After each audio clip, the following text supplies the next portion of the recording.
Yeah, let's get out of the way. I'm trying to forget birthdays.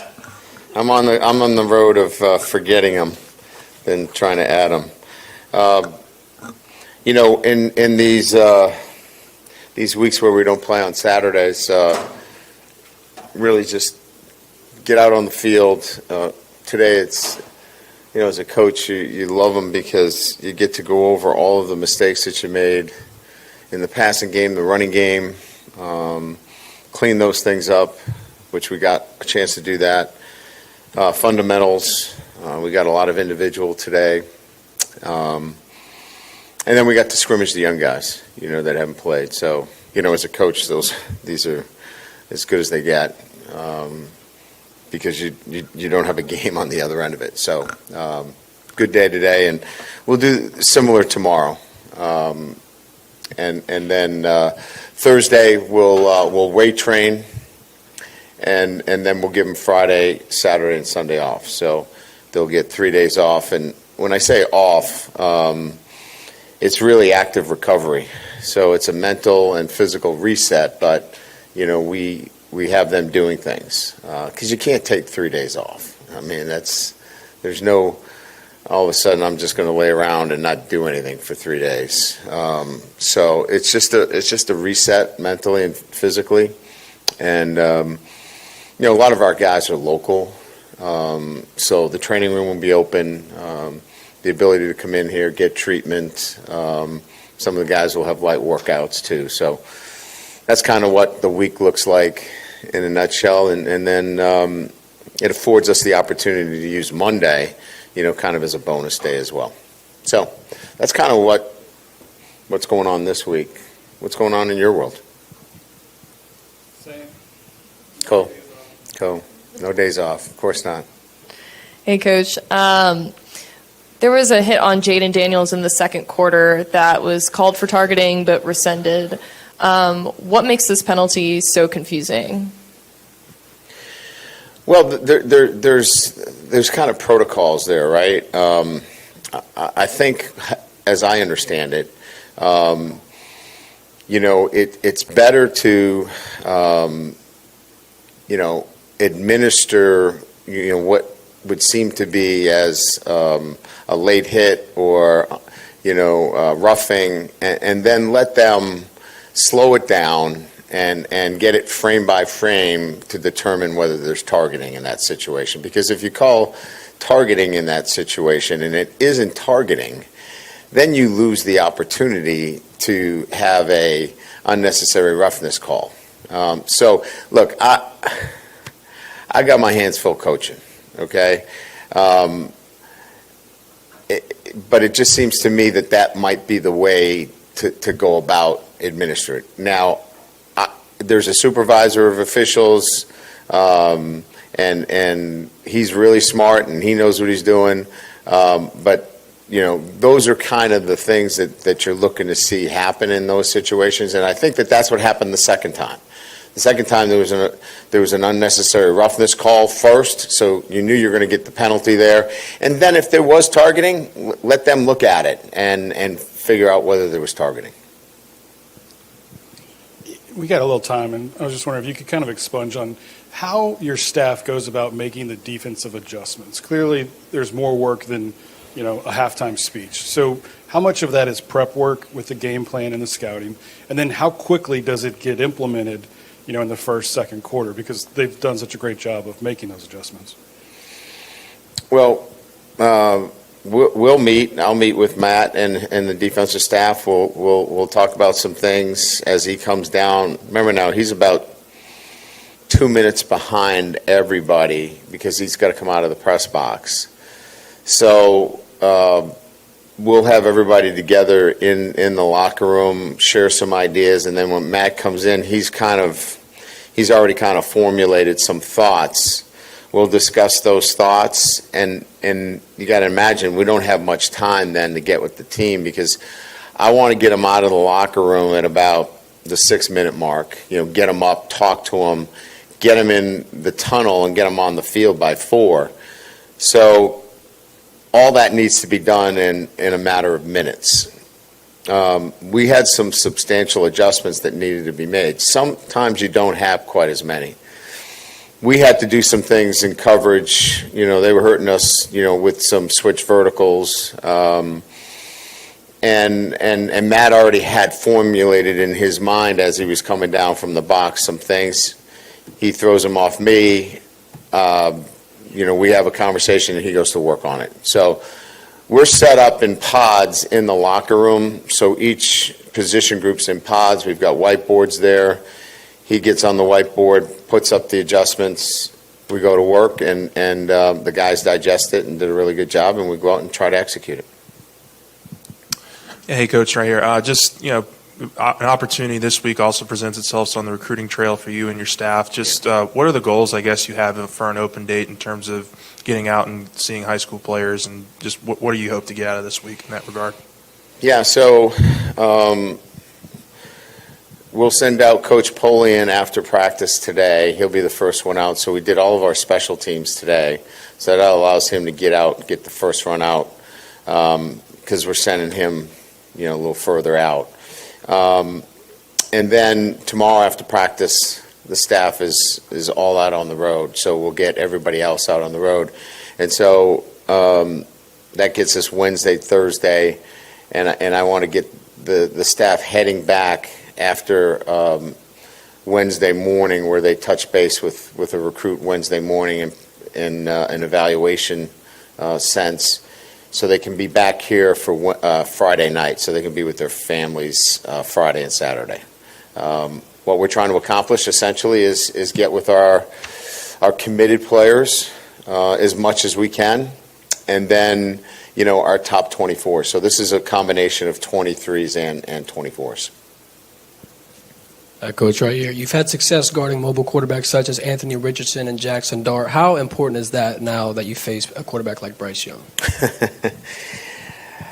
Yeah, I mean, they've all been so difficult to defend, and this will be the most difficult. And I think what's most difficult with him is improvising, his ability to improvise, and as he improvises, he's making plays. Like, he's getting the ball out to skilled players. So an enormous, I think, challenge for our defense to contain him in some fashion.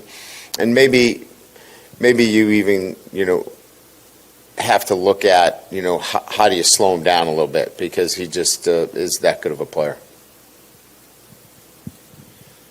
Hey, Brian. There was so much discussion earlier in the season about sort of around the offense with tempo and getting the ball snapped above 15 seconds because it was maybe what was working best for Jaden. It seems like the last two games, that hasn't necessarily been what's caused the change in the last two games. So maybe even without tempo, why is that working so well now, even though y'all aren't trying to go super, super fast? Well, early on it was,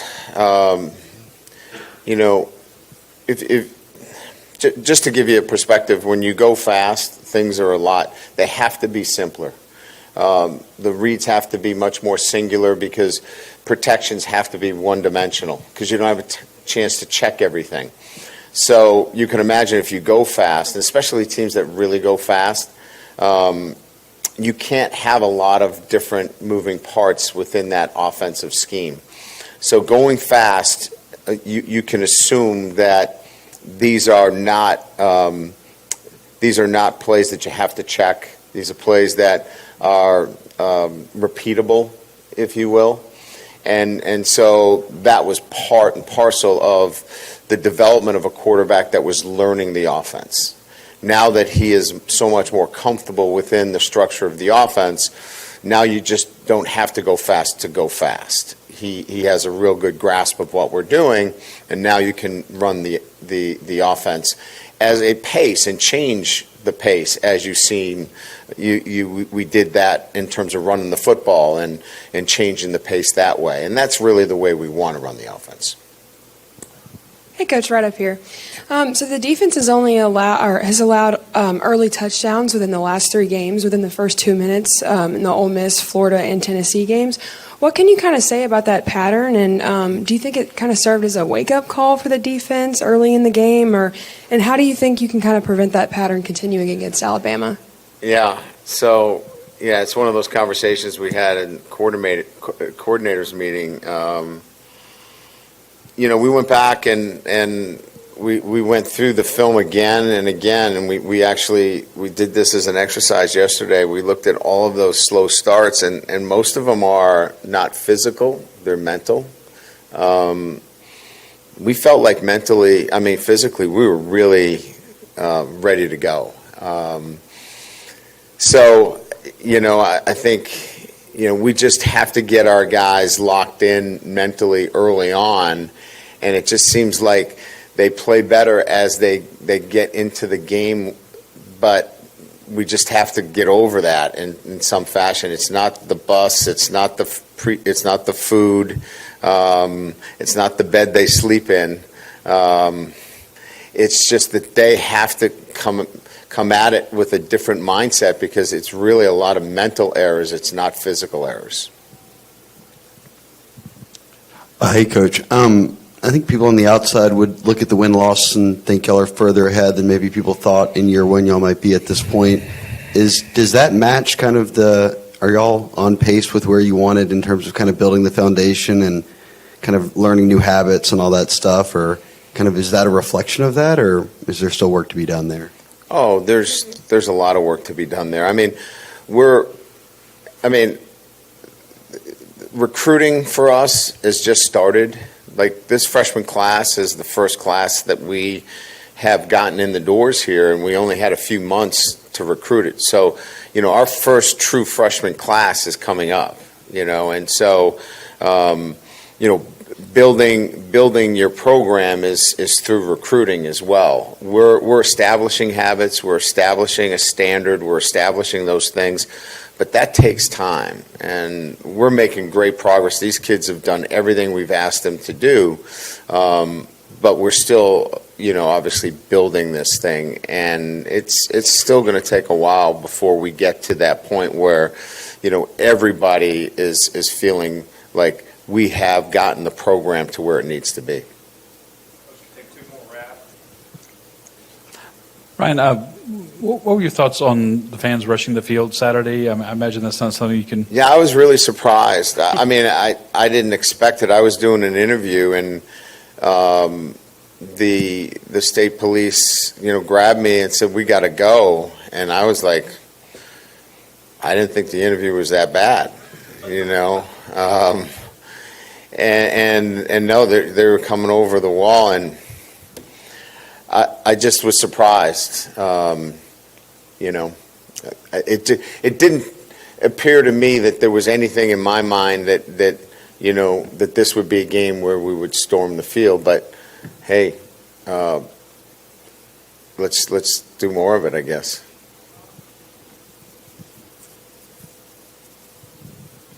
Hope I don't get in trouble for that. Probably, yeah. That's going viral. Is it? Damn. All right, let's do more of it. The commissioner's going to get me. I don't mean to do it. I mean, let's win more.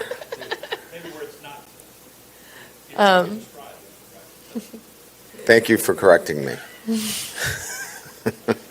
I meant it in all seriousness that we want to win more. That's all I meant. Thank you. It's an off week. I can be off too. It's also your birthday, so. That's right. What did you see out of Colby Richardson, this fall camp, that made him earn the starting spot at corner, and how has he developed and grown in that spot since? Well, he was a bit of a surprise, obviously. I think just the raw athletic ability and opportunity, right? We were really in a tough spot there at the cornerback position. So I think opportunity, raw athletic ability, experience playing the position, and look, as I said, timing, right? All those things kind of played a really good role for him. And now he's been able to, obviously come in and play for us with, there's a bit of a rotation there, obviously. Converse has played a little bit of a safety position, which has been, really helpful for us, but those guys are rotating in and out. But he's been a really pleasant surprise for us that he comes in and is able to give us, quality play. Great. Thank you.